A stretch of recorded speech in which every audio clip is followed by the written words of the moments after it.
लातूर जिल्ह्यामध्ये आतापर्यंत जवळपास 80% म्हणजे 4,63,000 हेक्टर क्षेत्रावर खरीपाच्या पेरण्या झाल्या आहेत। पेरणी झालेल्या क्षेत्रावरील पिकांना सध्या पावसाची नितांत गरज आहे। मात्र गेल्या 10 ते 12 दिवसांपासून पावसाने उघडीप दिली आहे, त्यामुळे उगवलेली कोवळी पिकं कोमजून जात आहेत। यामुळे पेरणी केलेली शेतकरी सध्या धास्तावलेले आहेत। शेतकऱ्यांच्या नजरा आभाळाकडे लागल्या असून शेतकरी सध्या पावसाच्या प्रतीक्षेत आहेत।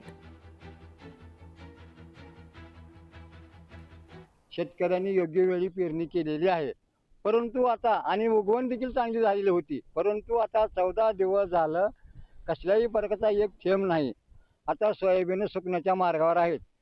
येणाऱ्या 2 दिवसाच्या काळामध्ये जर पाऊस नाही पडला तर शेतकऱ्यावर जवळजवळ दुबार पेरणीचं संकट आलेलंच आहे।